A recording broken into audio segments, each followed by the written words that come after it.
I'll never go on another school trip again. It was our senior year, and we were all pumped for the 3-day field trip to Dunsmuir Lodge, a remote, old-fashioned hotel surrounded by forest. Teachers thought it'd be a fun place to unplug and bond before graduation. They had no idea. The first day was harmless. Just hiking, lame group activities, and a bonfire. That night, I got assigned to room 313 with 2 other classmates, Kyle and Darren. The room had this weird smell, like damp wood and something faintly metallic. The wallpaper was peeling, and the heater rattled like a dying animal, but we were too tired to care. I noticed something odd right before bed. The door lock was busted. You could shut it, but the knob just kept turning. Kyle shrugged and pushed the desk in front of the door as a makeshift lock.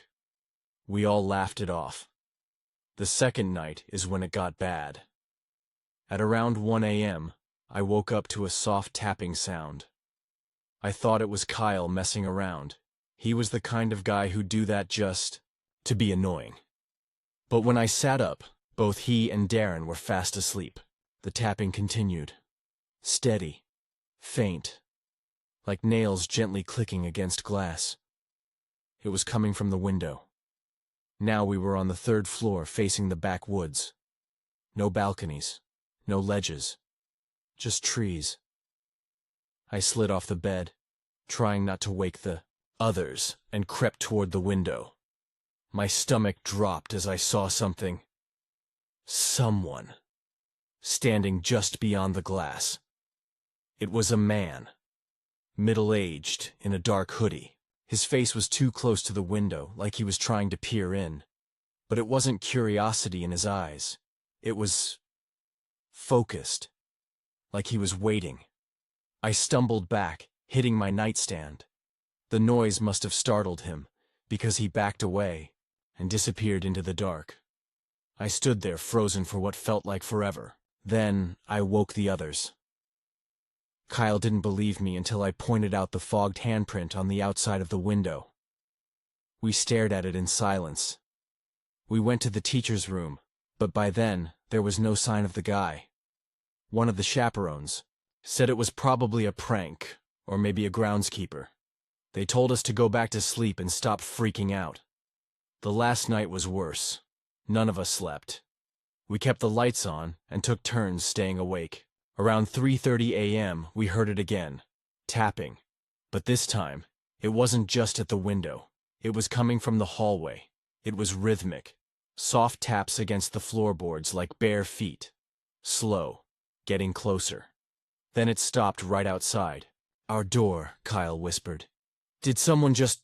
The doorknob began to turn, quietly, back and forth, like whoever was on the other side was testing it.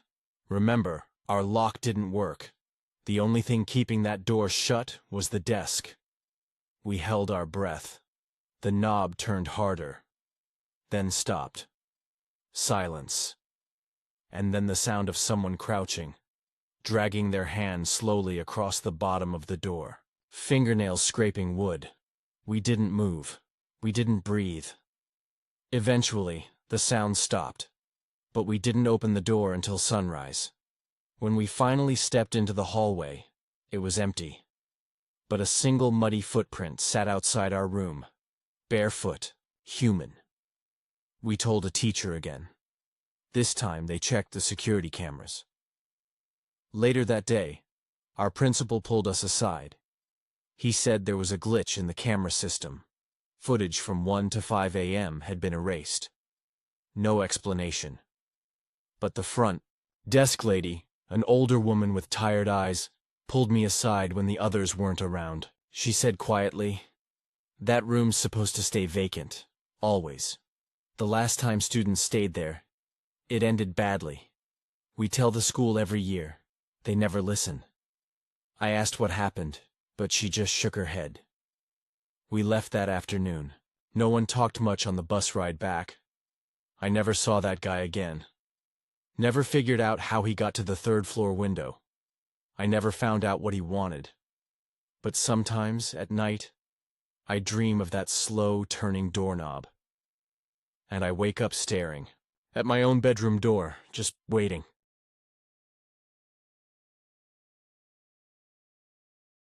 I've never been good with directions. That was my first mistake. Our school trip was a weekend camping trip in the mountains. The idea was to learn survival skills and have fun. I was excited, but also a little nervous. The teachers promised it would be safe. The first day went well. We set up tents, learned how to start fires, and hiked along marked trails. The air smelled like pine and damp earth. It was peaceful. I liked the quiet. On the second day, we were supposed to explore a nearby forest area. Our group was about 10 students with 2 teachers, Ms. Lane and Mr. Harper. They told us to stay on the trail, stay together, and not wander off. But I got distracted. We stopped for a break, and I took a short walk to find some berries I'd seen earlier. I wanted to bring some back for everyone. I thought it would be quick, but then I lost track of time. When I turned around to go back, I couldn't see the trail anymore. The trees looked the same everywhere. Tall, green, blocking the sun. The forest was quiet except for birds and the occasional rustle of leaves. I tried calling out, but my voice felt small against the vast trees. I started to walk, hoping to find the path. But every direction looked wrong. Every step seemed to take me deeper into the woods. I was alone. After what felt like an hour, I realized my phone had no signal. No way to call for help. I began to panic. The sky was starting to darken. Shadows grew between the trees. The forest felt different now. Colder, heavier. The peacefulness was gone. I sat down on a rock and tried to calm myself. Then I heard it. A snapping twig nearby. Slow, deliberate footsteps. Not fast like a deer running, but steady. I froze. "Hello?" I whispered. No answer. Just silence. My heart pounded. I stood up and started walking again, faster this time. Then I heard voices, faint, coming from the other side of some bushes. I ran toward the sound, hoping it was my group. But when I got there, I found something strange. A small clearing, with a broken-down camper van. It looked old and abandoned. The windows were dirty, and the doors were slightly open. I stepped closer and noticed footprints in the mud around the van. Fresh footprints. I wanted to call out again, but my voice caught in my throat. Suddenly, I heard a door slam shut behind me. I spun around, heart racing. No one was there. I wanted to run, but my legs felt heavy. I looked back at the van and saw movement inside, shadows shifting behind the curtains. I knocked on the door. "Hello? Is anyone here?" No answer. I tried the handle. It was unlocked. I peeked inside. The van was empty. No one. But then I saw something that made me sick. On the floor, there were scratched words written in dirt. "Don't leave." A cold breeze brushed past me, and I heard breathing. Soft, close. Slammed the door and ran into the woods. I didn't look back. I ran for what felt like forever. My legs were burning. My breath was short. Then I tripped and fell near a fallen tree. I lay there, catching my breath. I heard footsteps again, coming closer. I scrambled to stand. But before I could move, a hand grabbed my ankle. I screamed. A man pulled me into the bushes. His face was shadowed by a hood. His grip was tight, but his voice was calm. "Don't be afraid," he said quietly. I was shaking, trying to pull away. "Why are you here?" I asked. He looked at me with tired eyes. "I'm lost too." I didn't believe him. He said he had been wandering these woods for days, looking for a way out. I didn't know if that was true. Suddenly, I heard voices calling my name from far away. It was my group. The man's grip loosened. I jumped up and ran toward the voices. They got louder. I burst through the trees and found Ms. Lane and the others searching for me. I cried and told them what happened. They called the park rangers, but when they checked, the camper van was gone. No footprints, no sign of the man. I never found out who he was, but sometimes, when I'm alone, I think I hear footsteps behind me, slow and steady, like someone else is still lost in the woods.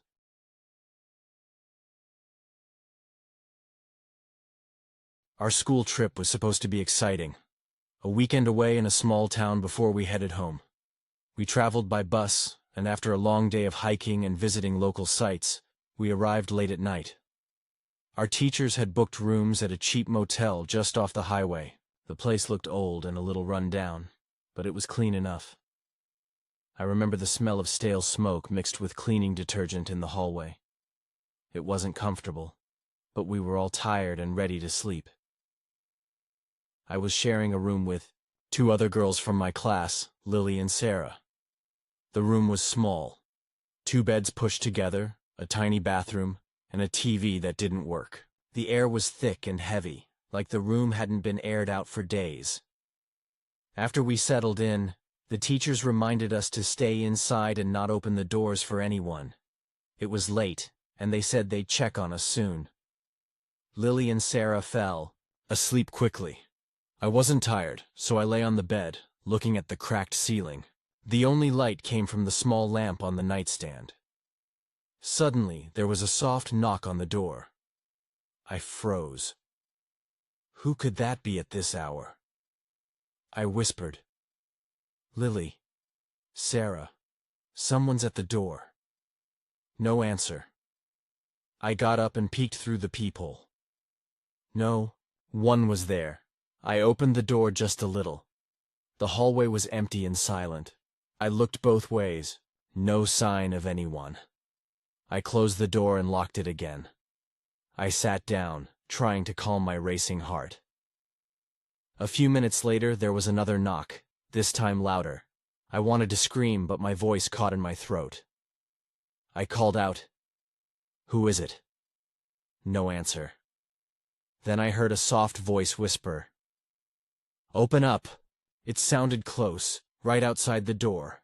I grabbed my phone and texted Lily and Sarah to wake up. The knocking stopped. I waited, listening to every sound. After a few minutes, I thought maybe it was a joke, someone playing around. I tried to relax and lay back down. But then the knocking started again. Faster this time. I got up and looked out the peephole again. Still, no one. Then I noticed something odd. There were wet footprints on the floor in the hallway, right outside our door. Looked down at the floor and saw they were small, like from bare feet. The footprints led away down the hall but stopped suddenly. My hands were shaking. I didn't know what to do. Suddenly the room phone rang. I jumped. I answered quickly. "Hello?" I whispered. No reply, just heavy breathing. Then the line went dead. I wanted to leave the room, but I didn't want to unlock the door. I felt trapped. I told myself it was just someone messing with me. Maybe one of the boys from another room. But the fear didn't go away. The phone rang again. This time I didn't answer. After a while, the knocking stopped completely. I tried to sleep but kept hearing strange sounds. Footsteps in the hallway, whispers I couldn't understand. The next morning, the teachers came to check on us. I told them what happened. They looked serious but said maybe it was just pranksters or animals. When I looked outside the door, the footprints were gone. But I'll never forget that night. Later, I learned the motel had a bad history. People disappearing or strange noises at night. I don't know who knocked on our door or why. Sometimes I wonder if I was the only one awake to see it, and if whoever it was is still waiting for someone to open that door.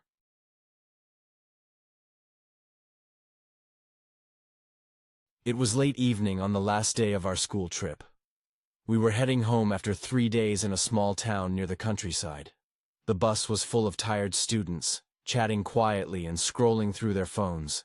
I was sitting near the window, watching the world go by as the sun slowly set. Our route took us down a long, empty country road. The kind of road that feels forgotten, with trees growing close on both sides, their branches almost touching over the pavement. It was peaceful but also a little eerie, especially as the daylight faded. At first, nothing seemed unusual. The bus driver, Mr. Collins, talked softly on the radio, and the engine hummed steadily. But then the radio suddenly cut out. Static filled the speakers and the voice on the other end disappeared. Mr. Collins frowned but kept driving. He tried the radio again, but no luck. That was the first strange thing. A few minutes later, the headlights caught something ahead on the road. At first I thought it was a person walking, but as we got closer, I saw it was a bicycle lying on the side of the road. No one was around. Mr. Collins slowed down and stopped the bus a few feet away. We all looked out the windows, curious but uneasy. Who could have left their bike here? I heard someone whisper. The bus door opened and Mr. Collins stepped out. He looked around but found no sign of anyone. "No idea," he said, climbing back in. The bus started moving again, but the mood had changed. It was quieter now, the kind of silence that feels heavy. Then the engine sputtered and died. The bus stopped in the middle of the road. We all looked at each other. Mr. Collins tried to start it again, but nothing happened. He got out to check under the hood. While he was outside, I looked around. The trees felt too close, the road too empty. There was no cell phone signal. I checked my phone again. Nothing. No cars had passed us since we stopped. No sounds except the wind in the trees. Suddenly, I saw something moving in the bushes near the road. I pointed it out, but no one else saw it. It looked like a person, but too still to be real. Mr. Collins came back and said the engine might have overheated. He said it could take a while to fix. We were stuck. Minutes passed. The sun disappeared completely, and darkness took over. Inside the bus, the lights flickered. The shadows seemed to stretch long and strange. I heard whispers, quiet but clear, like someone was speaking just outside the windows. I told myself it was my imagination. But then I saw a face pressed against the glass. A pale face, eyes wide and empty. I blinked. It was gone. I told the others, but they didn't believe me. They said I must be tired. Then the whispers got louder. I couldn't understand the words, but they sounded like warnings. I looked out again and saw more faces. Quick flashes, disappearing before anyone else could see. Panic started to rise inside me. Mr. Collins said he was almost done fixing the bus and to stay calm. But then, the doctor at the back of the bus creaked open by itself. We all turned to look. No one was near the door. A cold breeze blew inside. I felt like something was watching us. I wanted to run but didn't know where to go. Then I heard footsteps. Slow. Heavy. Moving closer. They weren't inside the bus. They were outside. Circling. Everyone was too scared to speak. Mr. Collins finally closed the hood and started the engine. The bus roared to life. We sped down the road, lights cutting through the dark. But as we left, I looked back. The empty road stretched behind us, but in the distance, I saw those pale faces again, watching, waiting. That night, I couldn't sleep. The empty road, the faces, the whispers, they stayed with me. I've never told anyone, because I don't know if it was real or just a nightmare. But sometimes, when I'm alone, I swear I hear whispers in the wind, like the road is still calling me back.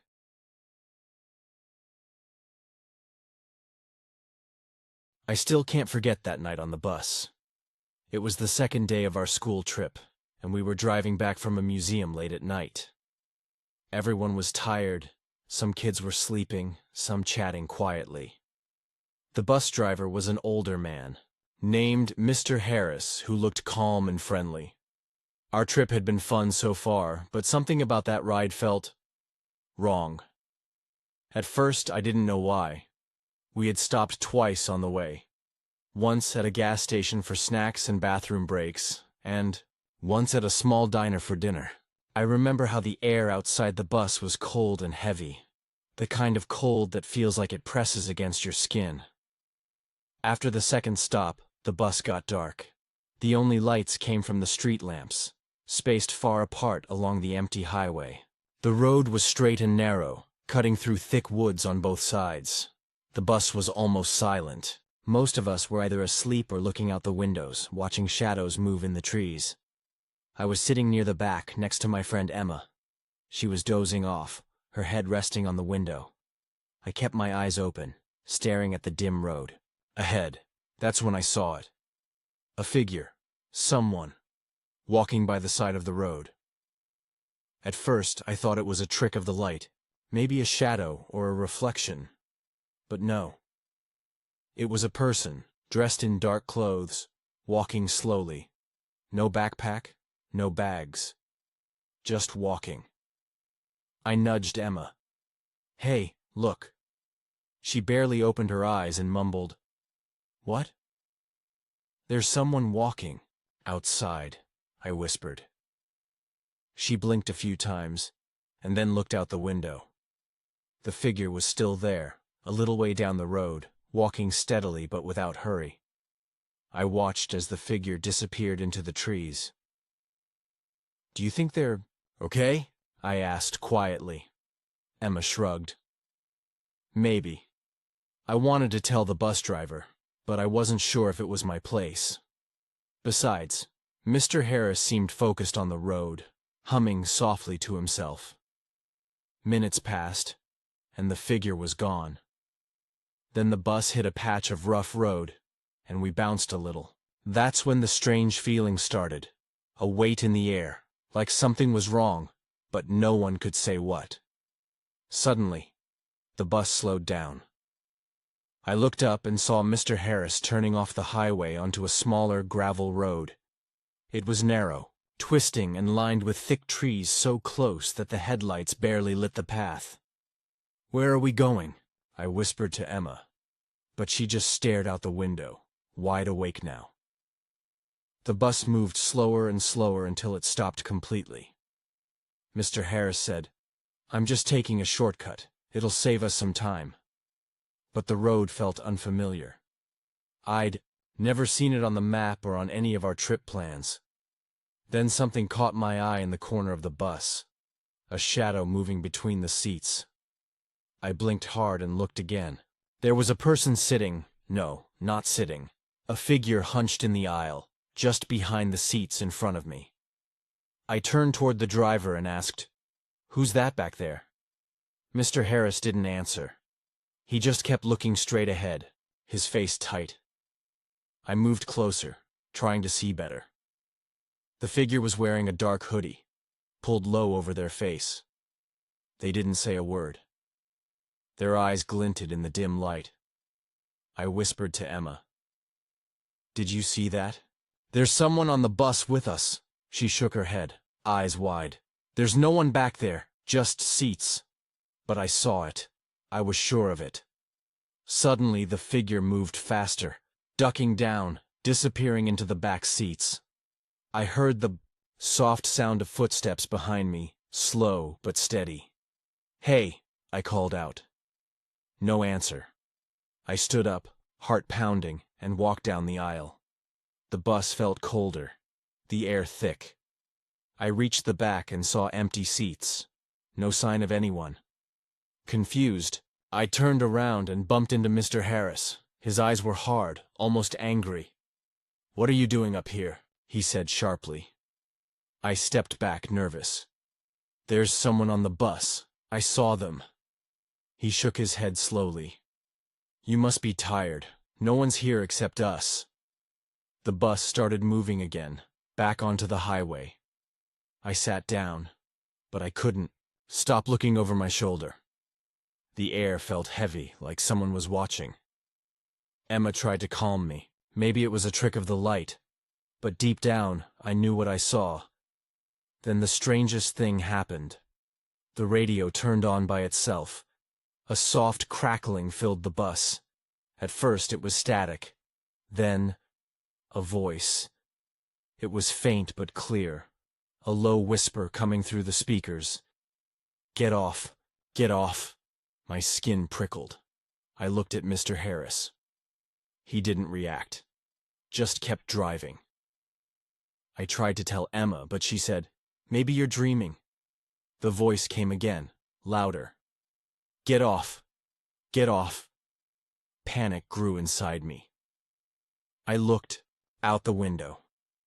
The road stretched on, but I noticed the trees closing in tighter. The lights dimmed. Suddenly, the bus stopped. Mr. Harris said, "We're here." But when I looked outside, there was nothing. No rest stop, no diner, no gas station, just black trees and a broken-down fence. I opened the door. The cold night air rushed in. No one else moved. I stepped down onto the gravel and turned back to the bus. The driver locked the door behind me. "Wait! Let us back in!" I yelled. He shook his head, smiling thinly. "This is the place we needed to stop," he said. I realized then that the driver wasn't just tired or lost. Something about him was wrong. The calm was fake. I didn't know where we were, or why he stopped here. Then I heard footsteps in the dark behind me. Slow, soft, closing in. I turned. Nothing. But the feeling stayed. The night was silent, except for my own breathing. I glanced back, at the bus. The headlights went out. I screamed, but the sound was swallowed by the woods. No one heard me. I don't know what happened to the others on that bus. I don't know if Mr. Harris was ever a real driver. All I know is, I never made it. Back to my school, and sometimes when I'm alone, I still hear that whisper on the radio. "Get off! Get off!"